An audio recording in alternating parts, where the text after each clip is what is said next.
पुण्यातील मावळमध्ये पूल कोसळून मोठी दुर्घटना घडली आहे। कुंडमळ्याजवळील इंद्रायणीवरील पूल आज कोसळलाय। 20 ते 25 जण यात वाहून गेल्याची माहिती आहे। 38 जणांना बाहेर काढण्यात यश आलंय। या दुर्घटनेत 6 जणांचा मृत्यू झालाय तर मृतांचा आकडा आणखीनही वाढण्याची भीती आहे। पुण्यात मावळ तालुक्यातील इंद्रायणी नदीवर धक्कादायक घटना घडली आहे। या नदीवरील पूल अचानकपणे कोसळला। या दुर्घटनेत तब्बल 20 ते 25 जण वाहून गेले। आमदार सुनील शेळकेकर यांनी दिलेल्या माहितीनुसार या दुर्घटनेत आतापर्यंत 6 जणांचा मृत्यू झाल्याची माहिती आहे। मिळालेल्या माहितीनुसार रविवारी दुपारी ही घटना घडली आहे। मावळ तालुक्यात कुंडमळा हे प्रसिद्ध ठिकाण आहे। पावसाळ्यात या ठिकाणी रोज अनेक पर्यटक भेट द्यायला येतात। कुंडमळा ओलांडण्यासाठी येथील इंद्रायणी नदीवर एक पूल बांधलेला आहे। हाच पूल कोसळलाय। या दुर्घटनेत काही नदीत पर्यटक देखील बुडाले।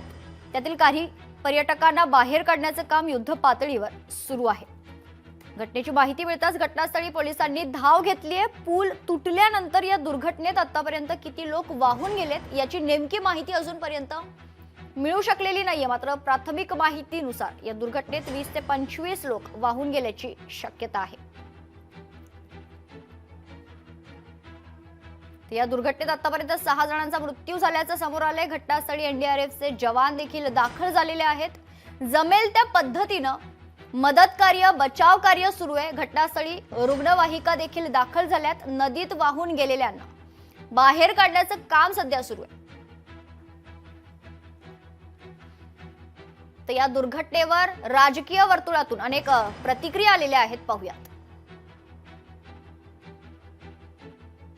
रेस्क्यू ऑपरेशन सुरू आहे। एनडीआरएफच्या 2 टीम आमच्या त्या ठिकाणी आलेल्या आहेत। पोलीस यंत्रणा सगळी अलर्ट आहे।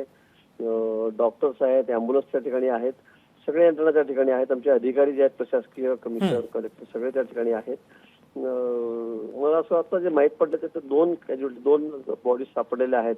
म्हणजे अजून मला कन्फर्म सांगता येणार नाही।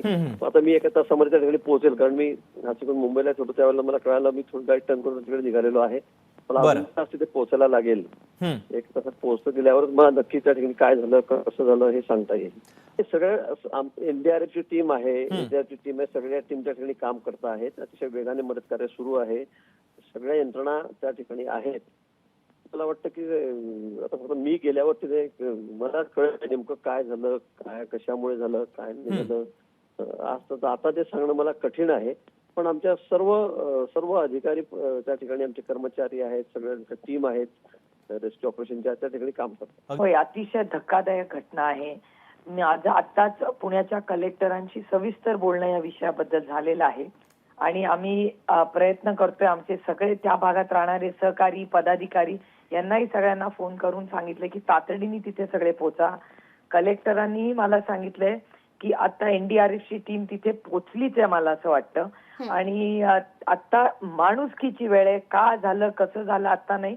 आता तिथल्या प्रत्येक व्यक्तीला सुरक्षित ठिकाणी आणणं आणि प्रत्येक जीव वाचवणं ह्याच्यासाठी जे काय करायला लागेल ते आपण सगळ्यांनी मिळून केलं पाहिजे। एनडीआरएफची टीम ऑलरेडी पोहोचलेली आहे। ठिकाणचा विषय नाही, सगळीकडे साधारणपणे पावसाच्या काळात ह्या ज्या पॉप्युलर ठिकाणी असतात आणि हाय रिस्क असतात त्या एरियाज बंद केले जातात या काळात पावसाळ्यात।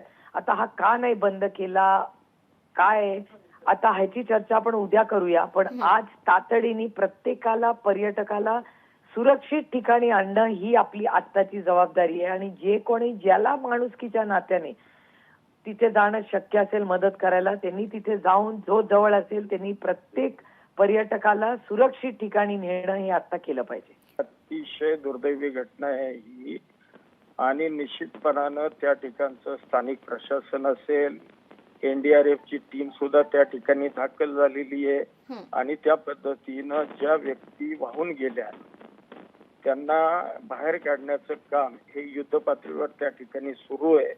अद्यापर्यंत अधिकृत आकडा काही माझ्यापर्यंत आलेला नाही यामध्ये काही मृत कोण झालंय किंवा जखमी किती झाले। ज्या वेळेला तो आकडा येईल त्यावेळेला मी निश्चितपणानं आपल्याशी बोलतो।